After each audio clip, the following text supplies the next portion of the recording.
So our project is to implement a CORDIC calculator on the Basis 3 development board recommended for this course, and to communicate with that board using a standard PC. The inputs and the outputs are sent and received over a standard serial interface.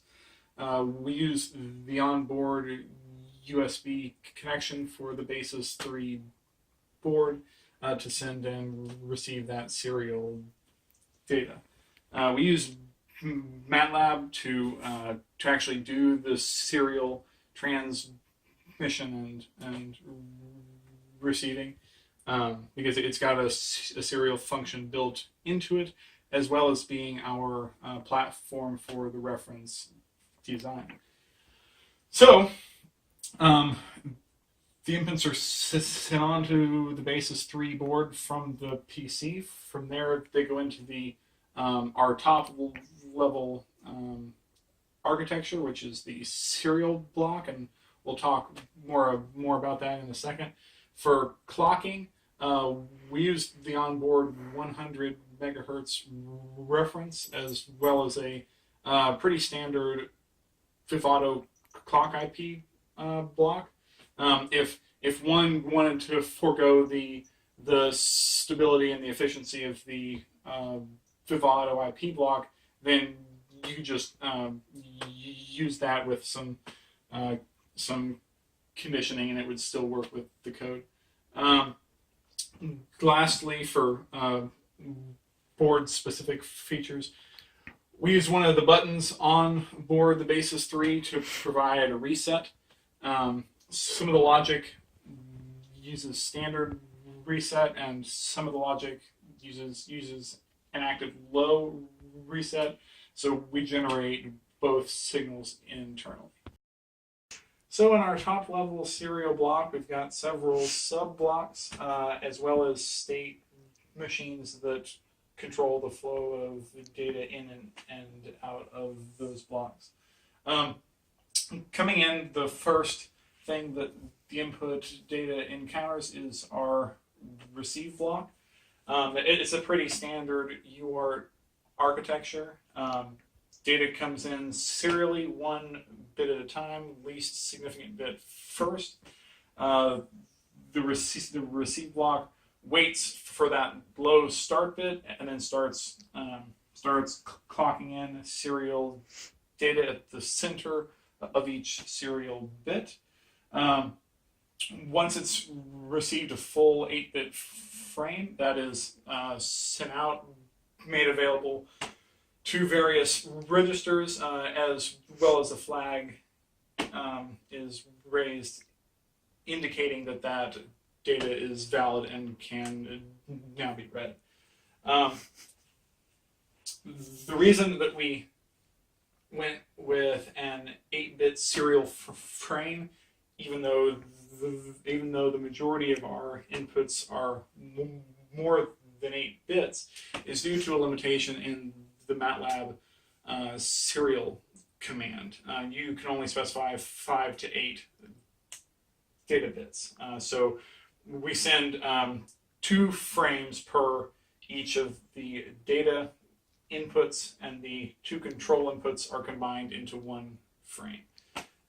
They are registered, and then our receive state machine will send a data valid in flag to CORDIC if the read ready flag is raised by CORDIC, and that's a flow control to prevent writing a bunch of input data before it's ready to process it. And coming out of CORDIC, the specific CORDIC architectures we'll talk about in a minute, but coming out of CORDIC, we have our 3 outputs and a data ready flag. Once the outputs have been loaded and the data ready flag has been raised, the transmit state machine registers these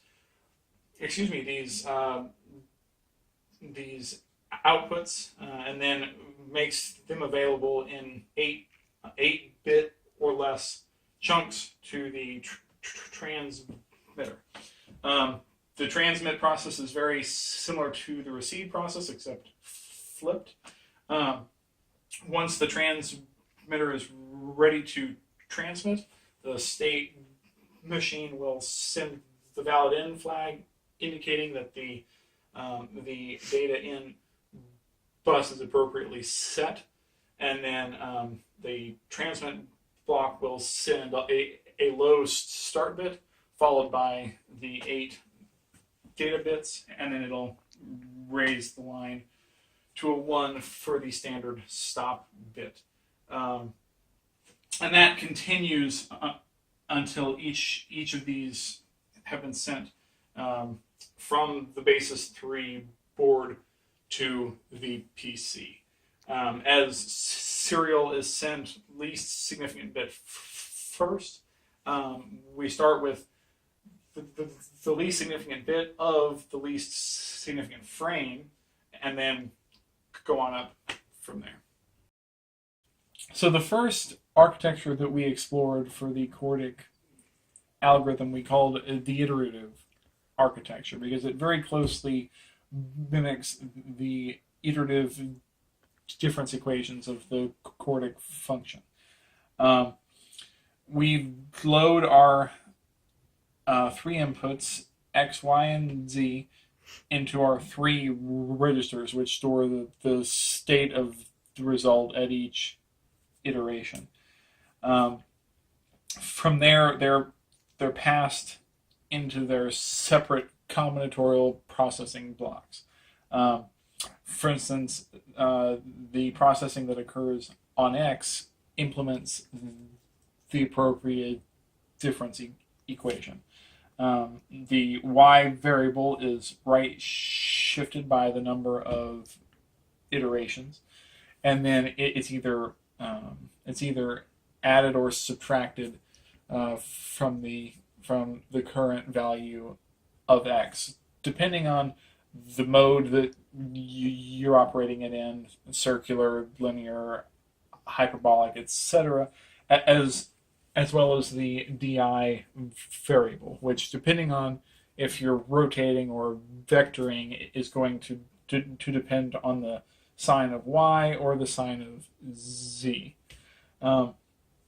And we do that for each of the 3 functions. As you can see, for Y, the Z variable is right shifted appropriately, and then it's either summed or subtracted from the current Y value, depending on, again, our DI variables. So the difference in processing the Z value comes in to play with this wrong. Rather than depending on a different variable, as in the X and Y case, it is actually going to depend on either an arctangent, a hyperbolic arctangent, or a 2 to the minus I factor. And that's what will adjust the angle in the angle accumulator, which is Z. One space-saving approximation that we employed was the small angle approximation, and that's that as angles approach 0, the arctangent or the hyperbolic arctangent get closer and closer to the actual angle value. And as the angle values are predictable, being 2 to the minus I, at 1 or 2 iterations in, we just switch over to the 2 to the minus I value. So we only need to store 1 or 2 values of either arctangent or hyperbolic arctangent. Finally, to save space, rather than storing a bunch of 2 to the minus I values, we employ a shift register that we initialize at the start of the processing sequence, and then it just shifts on through being fraction multiples of 2.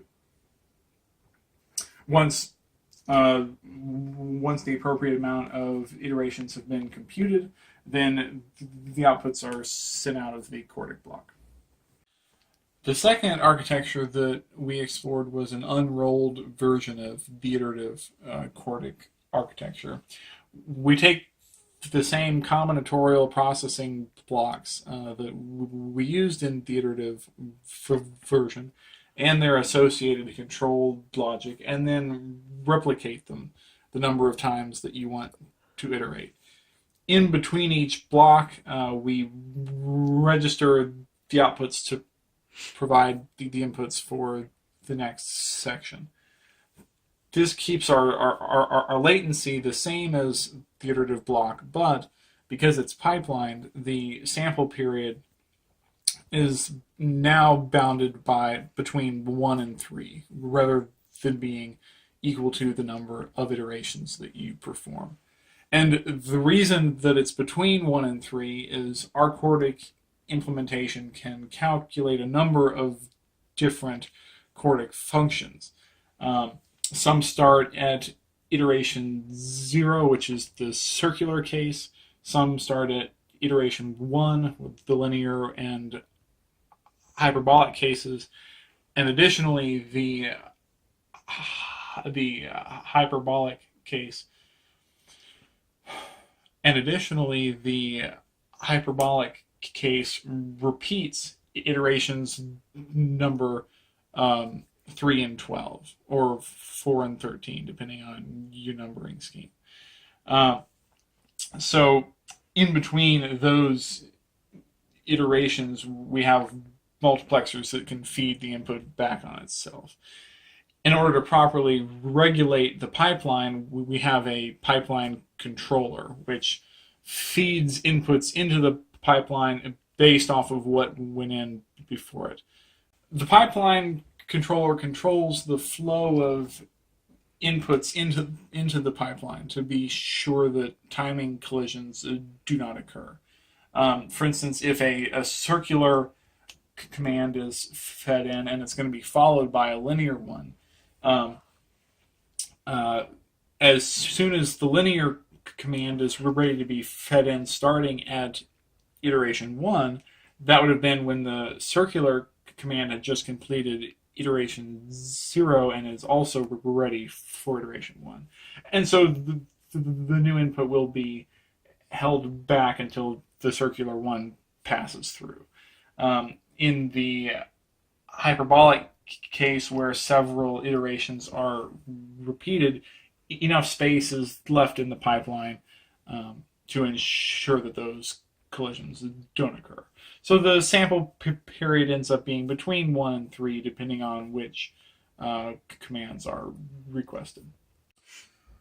All of the 3 architectures discussed were fully implemented in VHDL and run through the implementation process in Vivado to get accurate area and power calculations.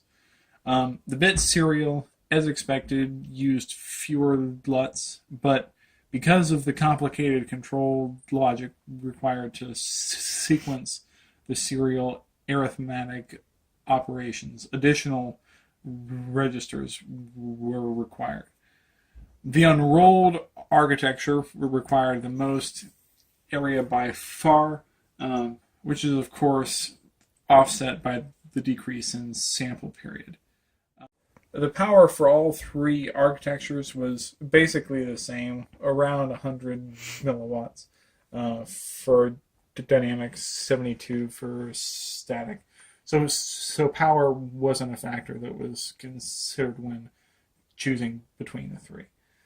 The sample period varies significantly between all 3 of them, and what it came down to was the benefit that would be achieved at the system level. Because all of the inputs and outputs of this CORDIC system are processed via serial interface, that actually set the system speed, because serial is typically a fairly slow interface. The baud rate that we chose was 115.2 kilobits per second for reliability. And that turned out to be slower than all three of the architectures. So for this specific case, we decided that the best choice was the bit serial architecture. It's significantly longer processing time did not actually affect the overall speed of the system due to the slow serial transmission rate.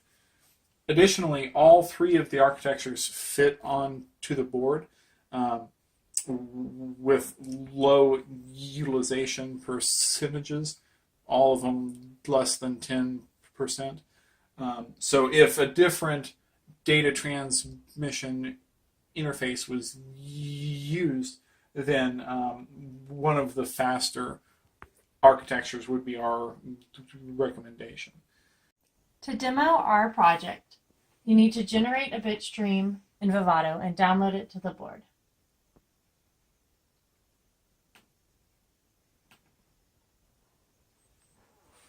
Once the device is programmed, you can open up MATLAB and start up the UI.m file. You'll also need to bring up the MATLAB serial file. You'll make one edit to it. You come to where you choose your serial port, and this will depend on the individual computer. On my computer, it's plugged in to COM4. Once you've made your changes, you can run the UI function and follow the prompts. We'll run through a few examples to help you get an idea of how to run the program. Let's do sine first. You are then prompted to input an angle in radians. Something to keep in mind is that our input scaling is fixed, and this means that the input range is bounded. You can find the bounds on the functions that it pertains to in the README file. For sine, the inputs are bounded between -π/2 and π/2. For this example, we will use π/4. One thing to note is that if you look at the board, you can see the receive and transmit lights. We'll want to watch these when we input into our user interface console, π/4. I'm now going to hit enter. You can see the lights blink, showing that they're transmitting and receiving. You can also see our result of 0.719, which is correct. For our next example, we will run the user interface again. You can see our list of commands. Let's choose number 7, addition. I will follow the prompts. Our first value, let's choose 3. And for our second value, let's choose 17. Our result is 19.992, which is what we expected, a result of 20. For our last example, let's try one of the hyperbolic functions. Number 11 is the hyperbolic arctangent. For my x value, I'm choosing 4, and for my y value, 1. Be sure to watch the lights of the receive and transmit as I hit enter. And the result is 0.264, very close to the expected 0.25.